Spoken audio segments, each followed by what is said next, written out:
Lo dijo en la primera hora.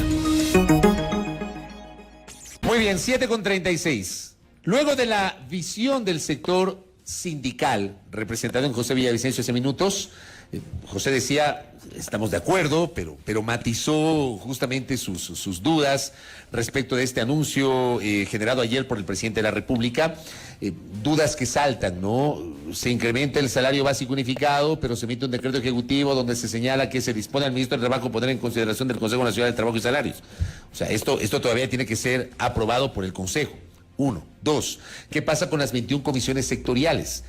Y él planteaba una duda. ¿Será que ahí deciden aprobar los $25 y dividir en 2, como había trascendido? Bueno, hay una serie de dudas que se plantean. Y ahora vamos a escuchar la visión del sector empresarial. Le agradezco al doctor Pablo Zambrano. Él es el presidente de la Cámara de Industrias y Producción y también el presidente de la Federación de Cámaras e Industrias del Ecuador. Visita nuestra mesa de trabajo. ¿Cómo le va, doctor? Bienvenido, qué gusto. Muchísimas gracias, muy buenos días. Un gusto estar en Radio Sonorama con la audiencia y la teleaudiencia que nos ven. Gracias. Primera reacción, ¿le cogió de sorpresa? ¿Le cogió de nuevo? Mire, justo antes de entrar acá al set, tuve un pequeño diálogo con José Villavicencio, porque el sector empleador y el sector trabajador conversamos. Nosotros tenemos un diálogo abierto. De hecho, hace 12 años yo negociaba salarios y justamente los diálogos que se tienen, somos personas, somos seres humanos que tenemos las mismas necesidades, las mismas aspiraciones. Y claro, el tema del salario es un tema muy sensible en el país y en el mundo en general. Por eso es que hay que hacerlo de una manera absolutamente técnica y objetiva. Porque el momento en que yo empiezo a plantear mis propuestas o mis intereses desde el sector empleador y los señores trabajadores legítimamente empiezan a plantar las suyas, no vamos a encontrar un punto de acuerdo.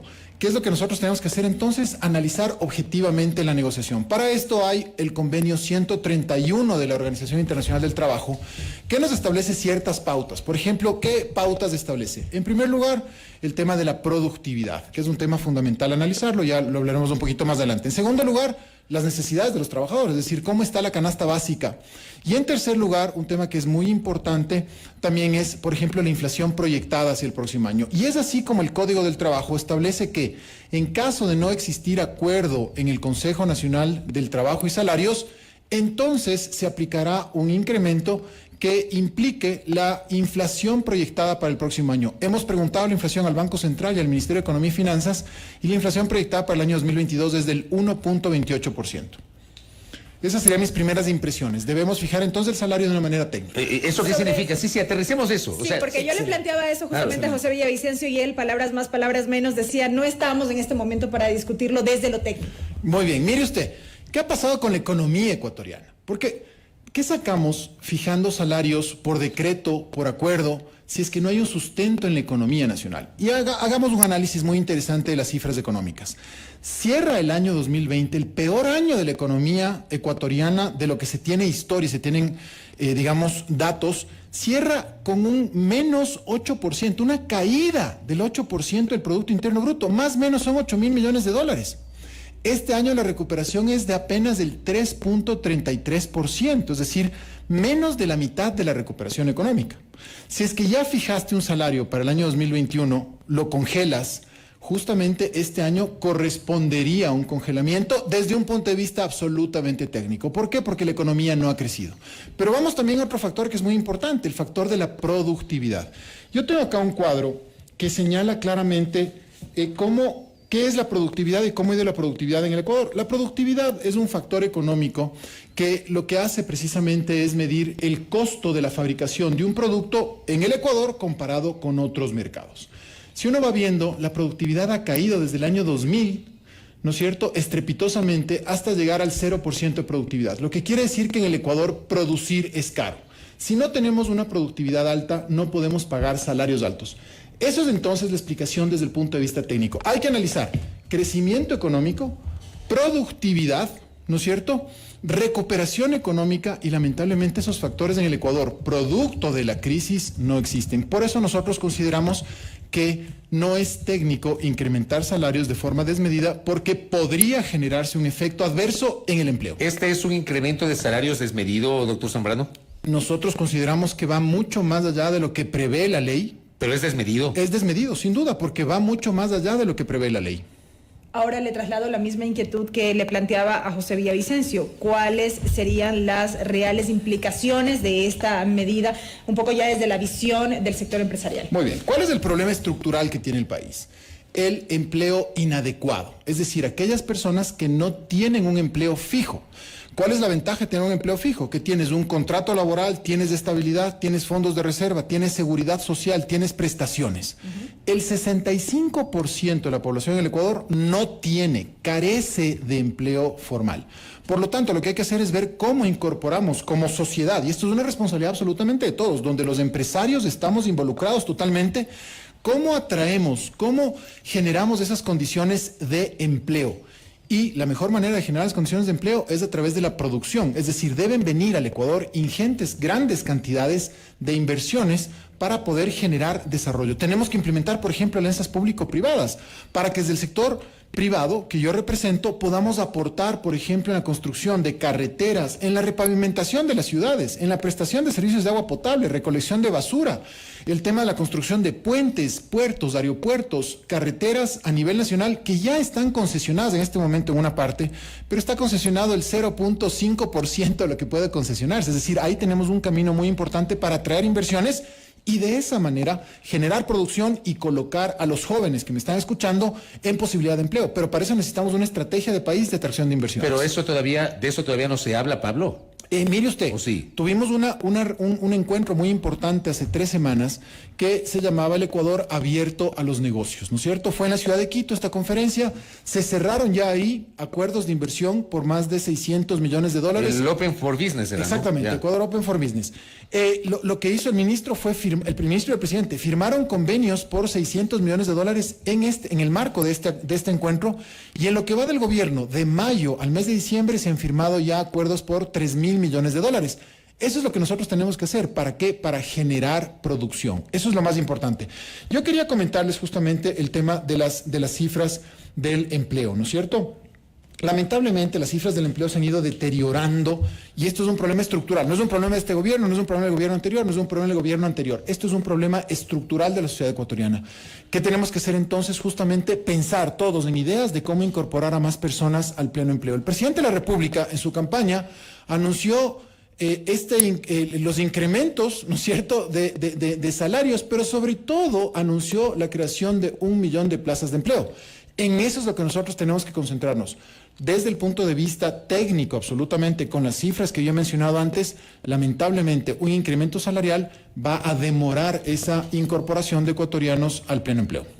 Ahora bien, doctor, volvamos la mirada al incremento del salario básico unificado para el próximo año. Ya lo sabemos, $25, se establecerían $425. ¿Qué deberá ocurrir a nivel del Consejo Nacional de Trabajo y Salarios a propósito del decreto ejecutivo expedido, en donde el presidente de la República dispone al ministro de Trabajo poner en consideración del Consejo este incremento?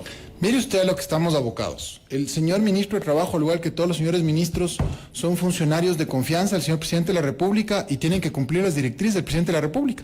Y el día de ayer se expide un decreto ejecutivo en el cual le dispone el presidente de la República a su ministro de Trabajo que proponga en el seno del Consejo Nacional de Salarios estos $25 de incremento. ¿Qué es lo que va a pasar en el Consejo? Va a haber una mayoría de 2-1, porque van a estar el gobierno y los trabajadores de acuerdo en ese incremento. Obviamente el ministro no puede contrariar lo que le disponga el presidente de la República, y los empleadores vamos a decir, señores, fijemos técnicamente. Entonces, en la práctica, la suerte está echada, ¿no? Alia jacta est. Pero ¿hay alguna manera, tal vez, de establecer un aumento prorrateado? Es decir, la mitad por los primeros 6 meses, la otra mitad los siguientes 6 meses. Mire, ¿esta podría ser una alternativa o no? Se habló de esa posibilidad. De hecho, en las conversaciones, y usted tiene información importante, me parece muy bien, como buen periodista acucioso, tiene usted información. Esa posibilidad se está hablando, ¿no es cierto?, de ese incremento. Pero si es que eso ocurre, sin duda alguna, después del anuncio que hizo el presidente ayer, va a ser una decepción para los trabajadores. Entonces, no creo que se dé. El presidente anuncia $25. Dijo $425, tal cual. Ya, lo que pasa es que el fin de semana hubo colegas que publicaron información en el sentido de que sí, vamos al aumento de 25, pero va a ser dividido en dos partes. Digamos, yo pensé que eso iba a anunciar ayer el presidente. Habló de $25 de una. 425 a partir del 1 de enero, desde el anuncio que hace el presidente de la República ayer también, ¿no es cierto? Pero yo también quisiera hacer una reflexión. ¿Qué pasa cuando incrementas el salario básico unificado? Se convierte justamente en un, digamos así, disparador para el incremento, por ejemplo, de pensiones alimenticias, de multas de tránsito, de aportes al Instituto Ecuatoriano de Seguridad Social, de aportes, incremento de los fondos de reserva. Es decir, hay un efecto multiplicador. Nosotros hicimos un cálculo porque hay 14 salarios en el Ecuador, ¿no es cierto? 12 salarios, uno mensual, más del 13º, más del 14º. Si tú unificas todo, más del aporte patronal al IES, y lo multiplicas, ¿no es cierto?, por 14, ¿no?, más los aportes al IES, y lo divides para 12, en total son $566 que tiene que erogar el empleador mensualmente. O sea, esta es una cifra importante a tomar en cuenta. No son los 425 nominales, sino que efectivamente hay que desembolsar 566 al mes por cada empleador. Entonces aquí la reflexión que hay que hacer es: ¿qué va a pasar con el micro y pequeño empresario? ¿Qué va a pasar con ese taller, una sastrería, un taller de confecciones, un bazar, una peluquería, una panadería, una tienda? Es importantísimo preguntarle y reflexionar con los microempresarios si es que van a contratar o no van a contratar, porque se les está encareciendo directamente el costo. Las empresas medianas y grandes van a poder, de alguna manera, capear el temporal. Apechugar. Pueden aguantar. Capear el temporal. Pero ¿qué pasa con los micro y pequeños empresarios? Pero digamos, la gran empresa no necesariamente tiene el riesgo de despedir. Sí puede aguantar. Sí puede aguantar, pero lo que sí se va a pensar dos veces es si contrata más personas. Y esto le digo porque hemos hablado durante 3 semanas ya con las empresas, con el tejido empresarial. Mi representatividad en la Federación de Industrias no solamente agrupa a las grandes empresas, sino también a las medianas y a las pequeñas. Yo he recibido llamadas durante el fin de semana y durante las últimas 2 semanas de, por ejemplo, pequeñas empresas metalmecánicas, pequeñas empresas que fabrican muebles de madera, ¿no es cierto? Prestadores de servicios, que lo que están diciendo es: oye, me va a dificultar. Yo pensaba crecer el próximo año, pero este incremento puede dificultar, y me va a dificultar el incorporar a más personas al empleo pleno. Y ese es el tema de fondo. Un incremento que no sea técnico, podría acarrear justamente que no se incorporen personas al pleno empleo. Le voy a poner otro ejemplo adicional que lo planteé en el comentario, y le planteé a José Villavicencio y le planteé a Pablo Zambrano, que los visite esta mañana en nuestra mesa de trabajo. Uno entiende, y ayer conversé en la tarde con Alberto Acosta Espinosa, el expresidente de la Constituyente, analista económico, y él decía: uno podría entender esta medida porque el gobierno también se pudo haber dado cuenta que quiere dinamizar la economía desde el consumo. El consumo. O sea, claro. O sea, aumentas $25, tiene unos dólares adicionales en el bolsillo del trabajador y puede generar un efecto dinamizador en la economía. Pero por otra parte, si es que no se establecen medidas económicas complementarias, es probable que el sector empresarial, el grande, el mediano, el pequeño, pueda encarecer el producto final que vende al consumidor, y de alguna manera se licúen esos $25 de aumento. Yo no sé si esa ecuación es tan así como estoy planteando, si es que no se establecen medidas complementarias, Pablo. Mire, yo esta mañana oía en una radio colega a un dirigente sindical hablar sobre esta posibilidad, y por eso pedía en algunos casos justamente que haya un análisis de los costos. ¿Qué es lo que ocurre? Lo que ocurre justamente desde el punto de vista del negocio. Yo quisiera que nos pongamos este momento en los zapatos de un micro pequeño empresario. Ese micro pequeño empresario tiene una estructura de costos. Si tú le estás incrementando en esa estructura de costos $25 por cada trabajador, ¿no es cierto?, tú le estás haciendo justamente una afectación a esa estructura de costos que tiene ese micro y pequeño empresario. Entonces, él se lo va a pensar 2 veces si sigue manteniendo esas personas en nómina, y peor aún si es que contrata a alguien más. Por lo tanto, ¿qué es lo que podría también darse? Podría darse un efecto de informalidad en la economía. En este momento existe más del 35% de las personas en la informalidad de la economía, y sería muy grave. ¿Qué es lo que vamos a hacer? O sea, sin duda tenemos que ver qué es lo que va a ocurrir en el tiempo, pero lo que ya ha pasado anteriormente es que un incremento desmedido del salario lo que va a hacer es que no crezca el pleno empleo y se mantengan esas tasas de subempleo y empleo inadecuado. Más aún también podría darse el tema del incremento de los costos dependiendo de los sectores y de los rubros. Mire usted, la agricultura, la floricultura, el sector exportador requieren de gran cantidad de mano de obra. ¿Qué vamos a hacer? ¿Vamos a exportar más caro? eso nos quita competitividad frente a nuestros competidores, Colombia, Perú, Centroamérica. Entonces, sí puede afectar a la estructura de costos y de los precios finales, y esperemos que eso no genere un problema más allá de los que ya tenemos en este momento. Pablo, usted ha hecho referencia a sectores como la metalmecánica, agricultura, que cabe decir forman parte de estas 21 comisiones sectoriales, sobre lo cual en nuestra entrevista anterior se planteaba que no se ha dicho nada, no se ha tomado en cuenta como tal, un poco también por ahí el análisis y lo propio en cuanto al sector público, ¿no? Muy importante. ¿Qué pasa con las comisiones sectoriales? Nosotros, como representantes del sector empleador, estamos presentes con delegados en cada una de las comisiones sectoriales. Un poco para que la ciudadanía nos comprenda. Además del salario básico unificado, existen salarios que se pagan de acuerdo al arte, oficio o profesión. Por ejemplo, los comunicadores tienen el más alto salario básico sectorial, pero tienes salario básico sectorial para el campo, para los trabajadores manufactureros, tienes para los señores conductores profesionales, etcétera, etcétera. Entonces, en todos estos rubros hay que ir analizando y viendo cómo se está subiendo. Si es que hay una proporción del incremento del salario en un 6.25%, que es esta, en el salario básico unificado, sin duda, en las comisiones sectoriales los trabajadores van a pugnar y decir, oigan, increménteme de una manera u otra manera. Y ahí es donde vamos a entrar en un problema. Por ejemplo, en los sectores donde hay importante cantidad de mano de obra intensiva que se llama, ¿no es cierto? Todos estos sectores que ya había mencionado, el sector de la construcción, sin duda también podría verse afectado por este incremento de costos. Y lo que va a pasar entonces es que el empresario, y no nos olvidemos, pues empresario no solamente es el gran empresario o el mediano empresario. Empresarios son más de 1.800.000 ecuatorianos que tienen en su RUC actividades comerciales o actividades productivas. Y entonces ese micro y pequeño empresario se lo va a pensar dos veces si es que invierte o no invierte. Le voy a plantear de esta manera la inquietud.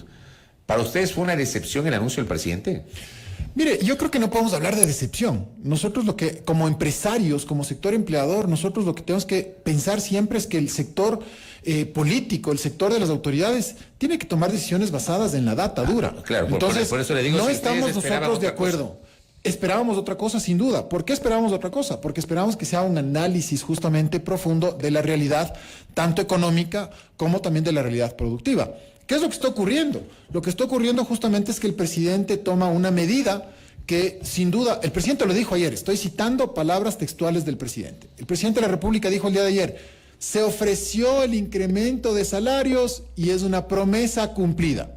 Entonces, ¿qué es lo que está haciendo el presidente? Cumpliendo una promesa de campaña, ¿no es cierto? Desde el punto de vista ético, creo que es muy importante, ¿no es cierto?, que cumplan con la palabra los políticos. Pero ¿qué es lo que está ocurriendo desde el punto de vista productivo, desde el punto de vista económico?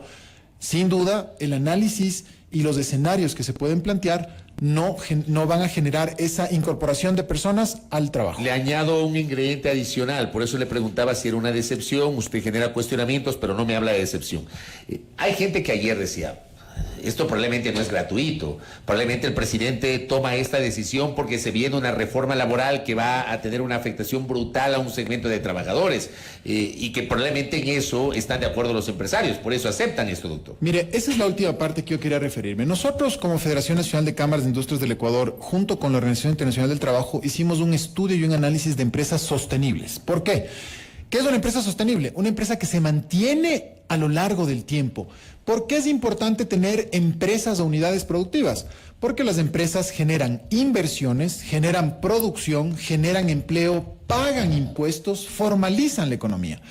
Esta básicamente es una guía de competitividad. Y yo quisiera referirme qué es lo que hay que hacer ya, urgentemente en el país. Aplicar estas medidas de competitividad, tener una agenda de competitividad, tener una agenda comercial que realmente represente y refleje los intereses del Ecuador.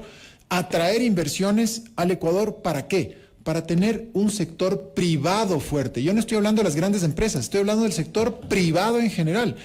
En 9 de cada 10 empleos los genera el sector privado, los generan los los pequeños empresarios, los microempresarios, las grandes empresas, las medianas empresas. Entonces necesitamos aplicar de aquí en adelante medidas de competitividad. Una reforma laboral es absolutamente necesaria en el país. ¿Para qué? Para estar de acuerdo con los tiempos. Y le pongo un pequeño ejemplo nada más. Antes de la pandemia nadie hablaba de teletrabajo. Hoy día el teletrabajo vino para quedarse. Hay que incorporarlo. Pero digo, una reforma laboral que sí, es necesaria, pero en los términos que había planteado originalmente el Ejecutivo. ¿Ustedes apoyaban esa reforma en el aspecto laboral, como había planteado originalmente el Ejecutivo y que no fue calificada por la Asamblea Nacional? Esa ley que presentó el presidente de la República, que tenía varios componentes, ¿no es cierto? Reformaba 20 cuerpos normativos y que fue rechazada. Había ahí un componente laboral que tomaba ciertas medidas que nosotros hemos sugerido en el seno del Consejo Nacional del Trabajo y Salarios. Nosotros lo que queremos es que lo que se aprobó en el Consejo Nacional del Trabajo y Salarios, con la anuencia de trabajadores, de empleadores y del gobierno en el año 2020, pueda ser analizado por parte de la Asamblea Nacional. ¿Cuál es el tema, estimado Fabricio? ¿Hay los votos en la Asamblea Nacional? ¿Hay el ambiente en la Asamblea Nacional para aceptar? Mire usted lo que pasó con la reforma tributaria. Ahí está la respuesta. Pero insistamos un poco en cuanto al contenido de esa parte de la propuesta original, que evidentemente sería excluida para trabajarla en un proyecto netamente en materia laboral. ¿Cómo lo miraron ustedes? ¿Qué modificarían ustedes respecto de eso que se conoció en su momento? A ver, nosotros, ¿qué necesitamos de reforma laboral en Ecuador? Necesitamos fundamentalmente tres cosas. En primer lugar, contratos novedosos que incorporen y que reflejen la realidad actual. Todo lo que tiene que ver con teletrabajo, todo lo que tiene que ver con tiempo parcial, ¿no es cierto? Otro tema que es muy fundamental, la modificación de la jornada de trabajo. El día de hoy tenemos 8 horas por 5 días. Oigan, vimos en la pandemia justamente cómo es importantísimo tener una flexibilidad del horario, ¿ok? Versus que podemos dividir las 40 horas en 6 días, por ejemplo, reduciendo 2 días por semana y tomando, por ejemplo, un día sábado. Sin que implique una reducción salarial. Sin que implique una reducción salarial, pero tampoco implique, como es en este momento, si tú trabajas un sábado o un domingo, trabajas más allá de las 8 horas, tienes que pagar un recargo. Nuestra propuesta es flexibilicemos la jornada de trabajo, no más de 40 horas, pero sin la recarga, ¿ok?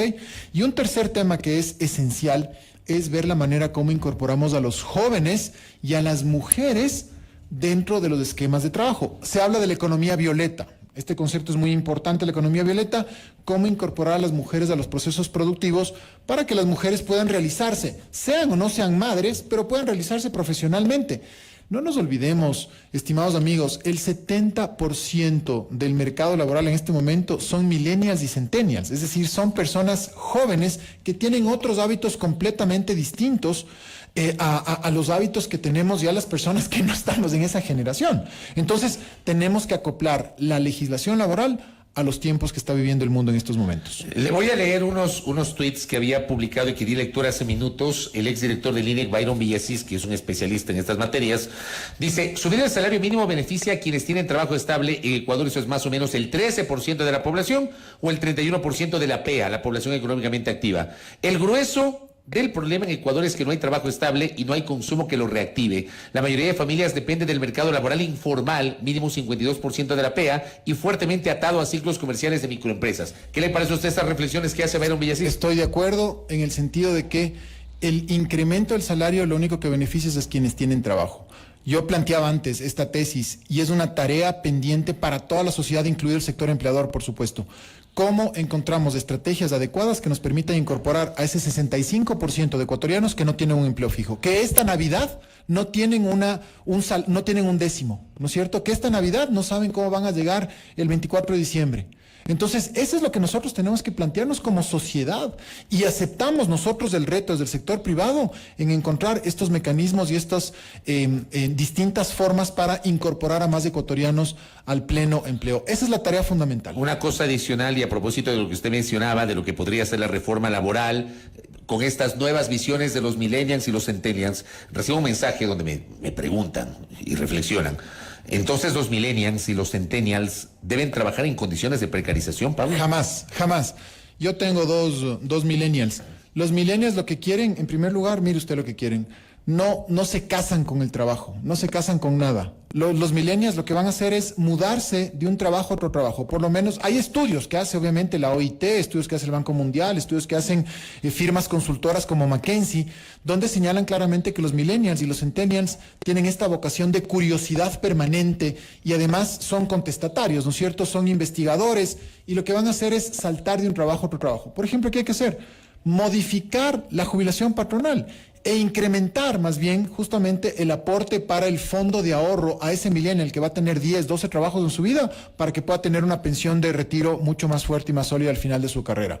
Otra cosa, los millennials y los centennials están para sentarse 8 horas en una empresa, en un proceso productivo. No, ellos, por ejemplo, son absolutamente amantes de la tecnología. Ellos requieren justamente nuevas formas, el diseño, la contabilidad. Yo soy abogado. Los servicios jurídicos requieren de una persona que esté sentada 8 horas atrás de un escritorio en una computadora. No. Ellos también requieren esta flexibilidad de horario. ¿Por qué? Porque tienen otros intereses. Les gusta el deporte, les gustan las mascotas, les gusta el montañismo, les gusta viajar. El tema de los horarios. Por favor. ¿Cuándo las personas son más creativas? Depende. Hay personas que son mucho más creativas entre las 10 de la noche y las 3 de la mañana. Eso pasa con los músicos, con los artistas. Yo tengo un artista en casa, un magnífico artista en casa, y él se inspira en esas horas. Yo, desde el punto de vista académico, más bien me inspiro en la mañana, 4:30 de la mañana, 5 de la mañana, para ir a dar una clase o para preparar una clase, ¿no es cierto? Depende de cada persona. Ahorita lo que yo le estoy hablando es de la flexibilidad que requieren los millennials. Jamás precarización, porque también requieren seguridad. Pero, por ejemplo, los hábitos de los millennials han cambiado tanto que muchos millennials no quieren ni siquiera comprarse una casa o un departamento porque eso les ata a una ciudad y a un lugar. Muchos de los millennials no quieren comprarse un vehículo, quieren utilizar otro tipo de herramientas, la bicicleta o cambiar, digamos así, de hábitos. Entonces, no podemos flexibilizarnos, no podemos tener un código de 1938 cuando estamos atravesando la cuarta revolución industrial, la automatización de la producción, la incorporación de la robotización, la inteligencia artificial, el blockchain y todas estas cosas novedosas y disruptivas que sin duda no están acorde con ese código de 1938 tan antiguo y tan vetusto. Correcto. Pablo Zambrano, gracias por el tiempo, por los aportes gracias para el debate. Muy gentil. A Pablo Zambrano, presidente de la Cámara de Industrias de Producción y titular de la Federación de Cámaras e Industrias, conversando aquí en la primera hora sobre la visión de el sector empresarial en torno al anuncio del presidente de la República sobre la fijación del salario básico unificado. Ven ustedes, hemos tenido a José Villavicencio del UGT y a Pablo Zambrano del sector empleador. Dos visiones para el debate público. 8:03 a.m. Voy a la pausa, regreso con el resumen y luego analizaremos la decisión de ayer adoptada por el Banco Central en la Junta de Regulación Financiera sobre las tasas de interés que regirán a partir del 1 de enero próximo. Aquí en A Primera Hora por Sonorama, la gran señal nacional. Primera Plana. Todas las noticias, todas las voces.